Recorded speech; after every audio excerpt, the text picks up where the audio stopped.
Markets have gone ahead and snapped their 9-day gaining streak. Remember that yesterday the markets had posted its ninth day of gain. That is the most since 2018, longest winning streak for our Indian markets since 2018, and we seem to have snapped that in line with what the global markets have done and in line with what the Asian markets have done. Talking about Asian markets, you also have the South Korean stock exchange that posted a biggest decline in 3 weeks. So definitely the mood across the globe is pretty weak. This is on back of halt in Johnson & Johnson's vaccine trial. Also, you had Eli Lilly that halted that antibody treatment trial as well. So based on that, the mood is pretty dim across the globe, and Indian markets are also participating in that.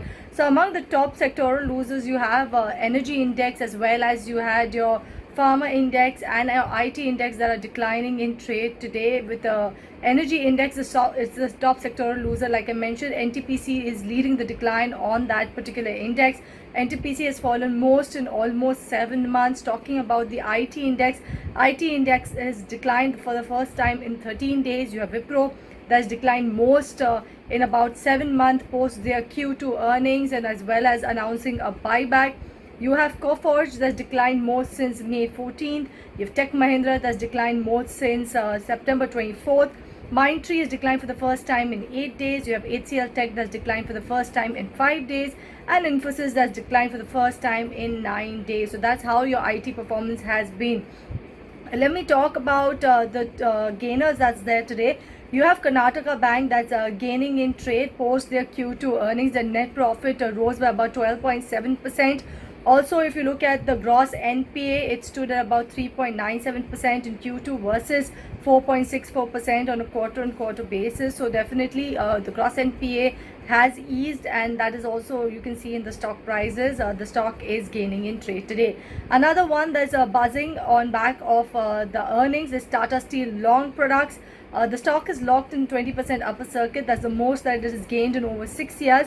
The company posted a profit of about 59.1 crore rupees compared to a loss of about 197 crore rupees that they posted a year ago. The revenue also has risen on a year-on-year basis as well. So Tata Steel Long Products is surging in trade.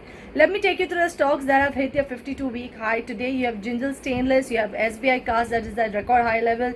You have Emphasis, Persistent System, Tata Elxsi, as well as Sterlite Pharma that's actually hit a 52-week high today. You have Coal India that is at its all-time low levels today. Apart from that, you have Page Industries that is actually declining in trade today. Reports suggest that the US apparel's watchdog is actually probing into allegations of human rights violation by Page Industries. Based on this is all as per sources and as per agencies. So on back of that news also, you have Page Industries that's declining in trade. So definitely, if you look at the overall market, how it is trading today, weak sentiments in line with what the globe is indicating.